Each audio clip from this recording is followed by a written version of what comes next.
Hello students, आज से मैं पढ़ाने वाला हूँ क्लास 10th मैथ का ट्रिगोनोमेट्री चैप्टर को। और ट्रिगोनोमेट्री चैप्टर जो है क्लास 10th में 8 चैप्टर है। तो चलो देखते हैं ट्रिगोनोमेट्री पढ़ने के लिए हमें क्या चीज़ की ज़रूरत पड़ती है। तो पहले मैं पढ़ाने वाला हूँ थ्योरी को, उसके बाद चैप्टर को सॉल्व करूँगा। तो चलो थ्योरी को पढ़ते हैं। तो चैप्टर का नाम क्या है? ट्रिगोनोमेट्री। ट्रिगोनोमेट्री जो होता है इसमें क्या चीज़ की ज़रूरत पड़ेगी? तो सबसे पहले देखें ट्रिगोनोमेट्री जो है, जो हम लोग चैप्टर बोलते हैं त्रिकोणमिति, ये कौन से त्रिभुज के लिए वो जानना जरूरी है। तो याद रखें कि ये समकोण त्रिभुज के लिए है। तो ये त्रिभुज क्या होता है, तो पहले हमें इसमें थ्योरी में त्रिभुज के बारे में पढ़ना होगा।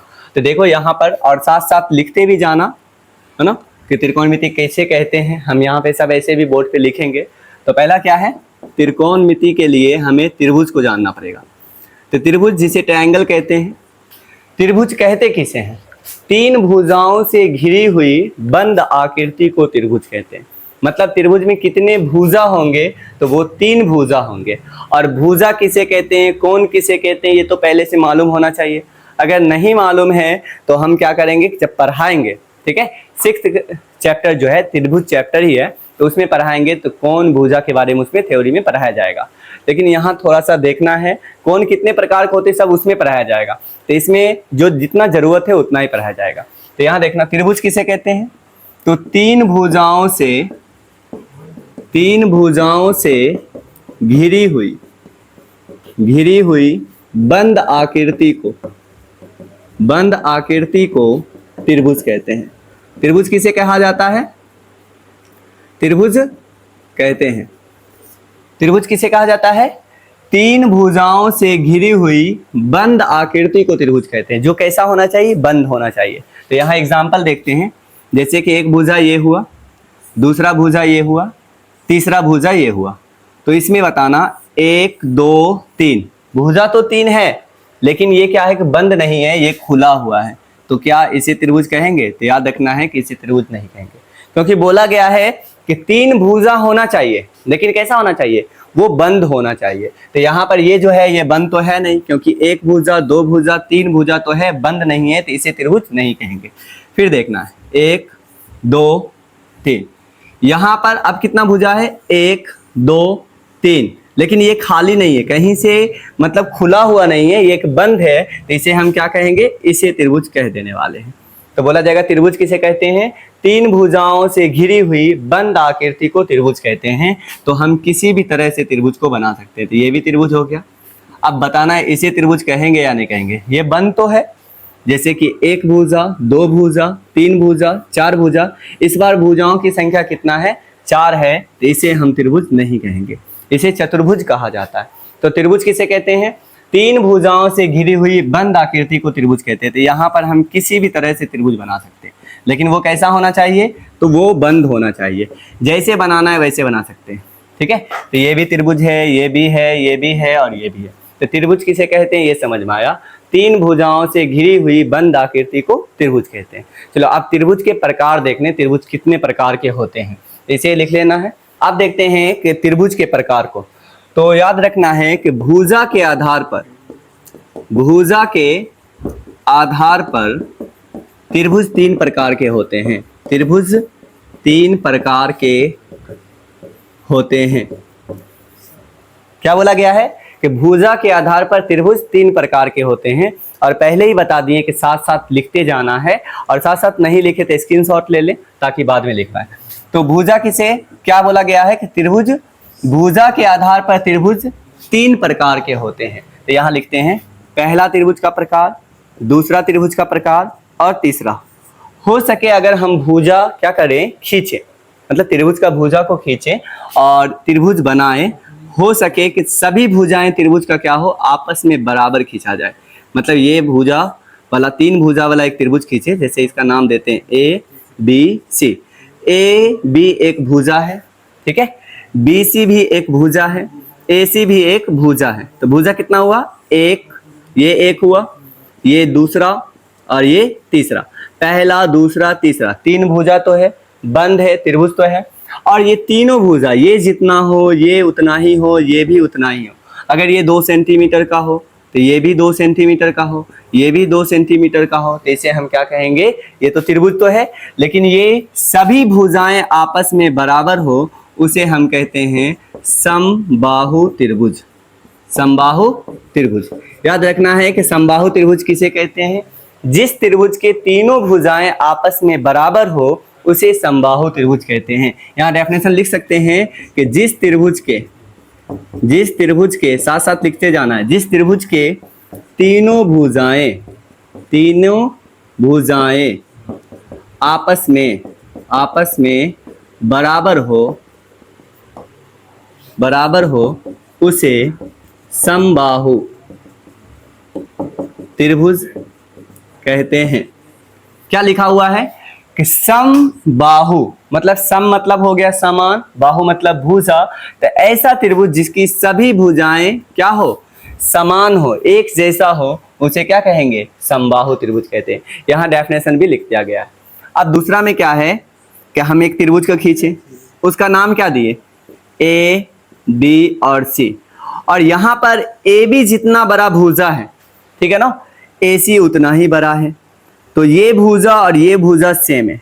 इस बार क्या है कि ए बी और ए सी सेम है, तो याद रखना है कि जिस त्रिभुज की 2 भुजाएं आपस में बराबर हो उसे कहेंगे समद्विबाहु। तो ये अलग है, ठीक है, ए बी ए सी के बराबर है, अब बी सी क्या है, अलग है, तो यहाँ पे लिखेंगे इसे कहा जाएगा समद्विबाहु, समद्विबाहु त्रिभुज। तो इसका डेफिनेशन क्या लिख सकते हैं, लिख सकते हैं यहाँ पर जो लिखा हुआ है, जिस त्रिभुज के 2 भुजाएं आपस में बराबर हो उसे समद्विबाहु त्रिभुज कहते हैं। क्या लिखा हुआ है कि जिस त्रिभुज की 2 भुजाएं बराबर हो उसे समद्विबाहु, सम मनी समान, द्वि मनी 2, बाहु मनी भुजा, ठीक है, तो ये हो गया समद्विबाहु। तो जिस त्रिभुज की तीनों भुजाएं बराबर हो समबाहु त्रिभुज, जिस त्रिभुज की 2 भुजाएं बराबर हो समद्विबाहु त्रिभुज।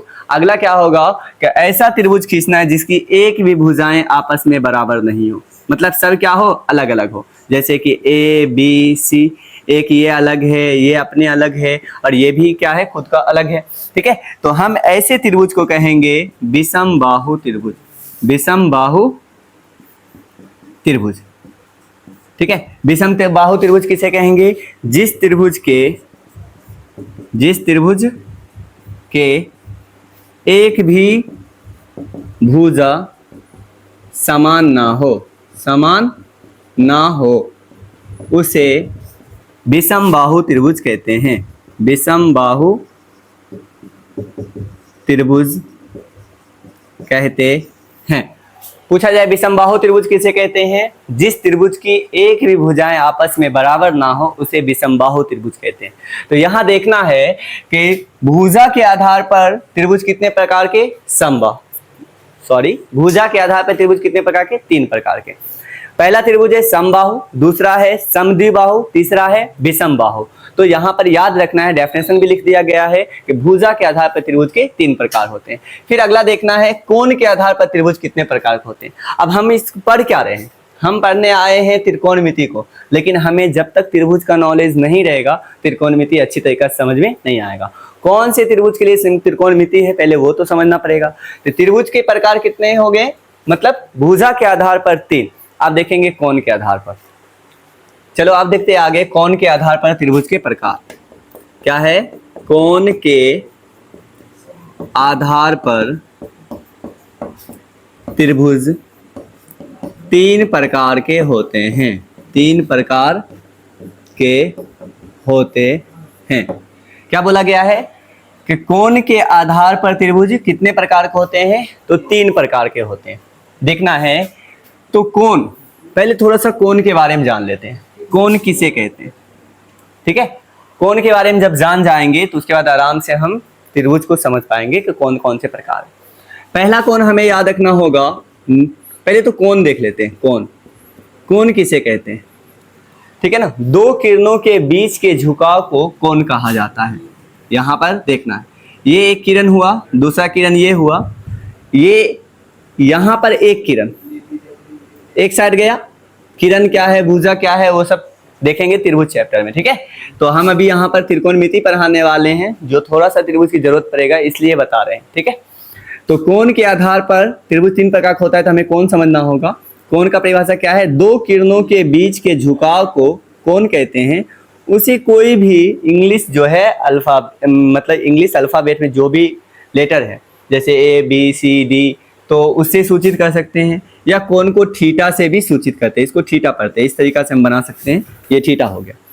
तो दो किरणों के बीच के झुकाव को क्या कहते हैं, कोण। तो ये देखना है, पहला किरण ये, दूसरा किरण ये, इसके बीच का झुकाव है तो उसे क्या कहा जाएगा, कोण। तो यहाँ पे डेफिनेशन लिख लेना है कि दो किरणों के बीच के झुकाव को कोण कहते हैं। हो गया डेफिनेशन, दो किरणों के बीच के झुकाव को कोण कहते हैं। लिख लेना है, हम लिख नहीं रहे क्योंकि जगह ज्यादा नहीं है। दो किरणों के बीच के झुकाव को कोण कहते हैं। अब कौन कौन से कोण देखना है, नाम देखना है। पहला कोण देखना है न्यून कोण, न्यून कोण, ऐसा कोण, ठीक है। ऐसा कोण, ये जो कोण थीटा है, ऐसा कोण जो 90 डिग्री से बड़ा हो, 0 डिग्री से बड़ा हो। ऐसा कोण, जैसे ये कोण ना लिखकर थीटा लिखें, ऐसा कोण जो 0 डिग्री से बड़ा हो। तो ये देखना, उस साइड मुंह खुला हुआ है तो वो बड़ा है। ये कोण जो है 0 से बड़ा है और 90 से क्या है, छोटा है, उसे हम कहेंगे न्यून कोण, ठीक है। यहाँ समझना है, जैसे एक कोण खींचे ये, और इस पर एक सीधा इस तरीका का एक किरण डालें, तो इसके एकदम पूरा 90 डिग्री, जैसे जो चांद होता है प्रकाश बॉक्स में, तो उसमें देखना हमें यहाँ पर अगर सीधा ऐसे रखेंगे तो यहाँ पर 90 डिग्री लिखा रहेगा, तो ये 90 डिग्री का कोण बनाया। तो अगर 90 डिग्री का बीच का कोई भी कोण हो, जैसे कि ये कोई भी कोण जो 0 से बड़ा हो और 90 से छोटा हो, उसे कहा जाएगा न्यून कोण। तो बताना है, अगर इस तरीका का, अगर इस तरीका से पूरा सीधा हुआ तो 90, और 90 के बीच में कोई भी झुका हो जो 90 से, देखना ये न्यून कोण हुआ, ये न्यून कोण हुआ, ये न्यून कोण हुआ, ये न्यून कोण हुआ। तो न्यून कोण समझना इजी है।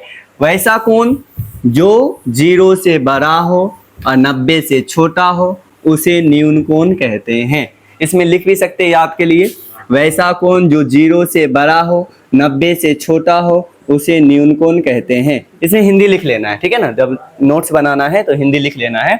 वैसा कोण जो 0 से बड़ा हो 90 से छोटा हो, उसे न्यून कोण कहते हैं। चलो ये तो समझ में आया।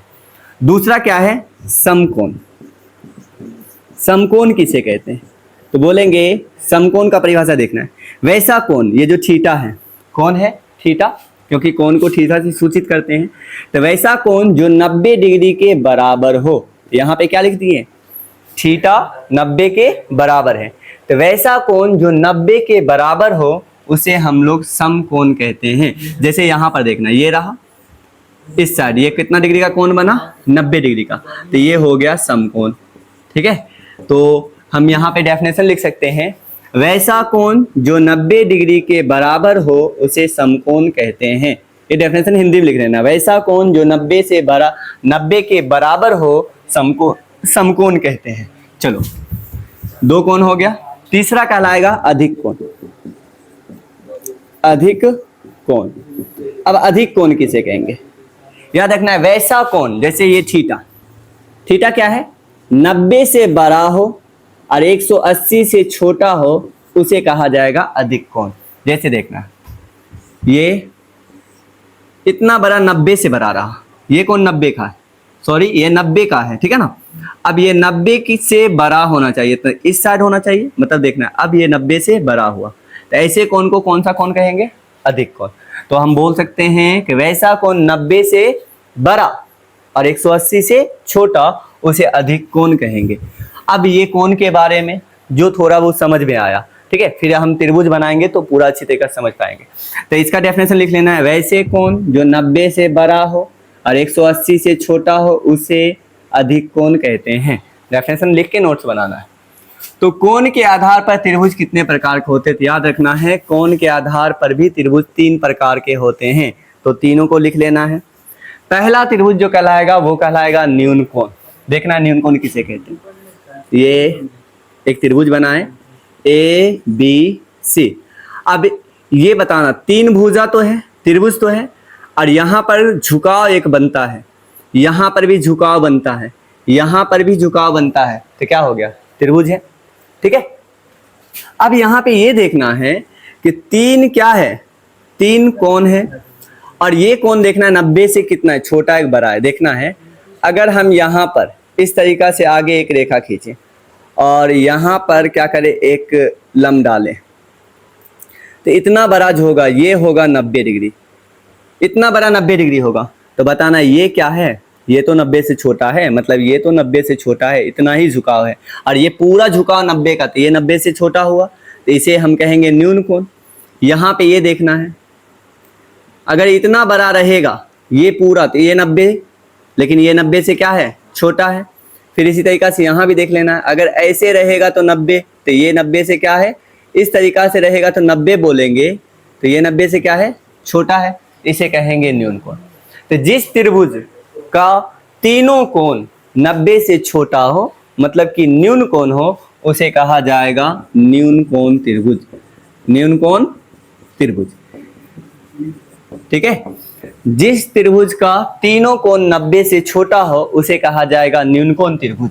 अब दूसरा देखना है, अगर कोई त्रिभुज बनाए और उसका एक कोण 90 डिग्री का हो, B C, A B C, ये 90 डिग्री, तो अगर किसी त्रिभुज का एक कोण 90 डिग्री का हो, एक कोण 90 डिग्री का हो, तो उसे कहते हैं समकोण त्रिभुज, समकोण त्रिभुज। डेफिनेशन लिख लेना है, जो बोलते हैं वही डेफिनेशन है। ठीक है। यदि किसी त्रिभुज का या वैसा त्रिभुज जिसका एक कोण 90 डिग्री हो उसे समकोण कहते हैं, वैसा त्रिभुज जिसका एक कोण 90 डिग्री का हो उसे समकोण कहते हैं। नेक्स्ट देखना है अधिक कोण। अधिक कोण में क्या करेंगे, मतलब समझना है, ये अगर हम इस तरीका से बनाएं, ये तो 90 हुआ, लेकिन 90 से हमें बड़ा बनाना है, तो ये हुआ 90 से बड़ा, तो 90 से बड़ा देखना है। ये बनाए तो ये जो त्रिभुज बना है इसे कहेंगे ये तो 90 से बड़ा बना है। ठीक है। तो वैसा त्रिभुज जिसका एक कोण 90 से बड़ा हो या अधिक कोण हो, इसका नाम देते हैं, ये बताना अधिक कोण है क्योंकि 90 डिग्री से बड़ा है, तो इसे कहेंगे अधिक कोण त्रिभुज, अधिक कोण त्रिभुज। अधिक कोण त्रिभुज किसे कहेंगे, वैसा त्रिभुज जिसका एक कोण 90 से बड़ा हो, ठीक है, उसे कहेंगे अधिक कोण त्रिभुज।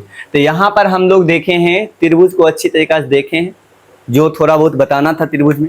तो त्रिभुज किसे कहते हैं, तीन भुजाओं से घिरी हुई बंद आकृति को त्रिभुज कहते हैं। ठीक है। और त्रिभुज, भुजा के आधार पर त्रिभुज तीन प्रकार के, कोण के आधार पर त्रिभुज तीन प्रकार के, तो भुजा के आधार पर देख लिए, कोण के आधार पर देख लिए, थोड़ा कोण के बारे में भी बता दिया गया। अब समझते हैं कि ये जो त्रिकोणमिति चैप्टर पढ़ते हैं वो कौन से त्रिभुज के लिए, तो वो समकोण त्रिभुज के लिए। ठीक है ना। तो अब हम लोग समकोण त्रिभुज के बारे में जितना ज्यादा जाने, समझ लो हमें त्रिकोणमिति पे अच्छा पकड़ बनेगा। तो समकोण त्रिभुज के बारे में हम फिर मिलते हैं नेक्स्ट लेक्चर में, और उसके बाद समकोण त्रिभुज पढ़ेंगे, फिर थ्योरी निकालेंगे। ठीक है। जो थ्योरी फॉर्मूला बनता है उस सबको निकालेंगे, प्रूव करेंगे, फिर क्वेश्चन को सॉल्व करेंगे। तो फिर मिलते हैं हम नेक्स्ट लेक्चर में।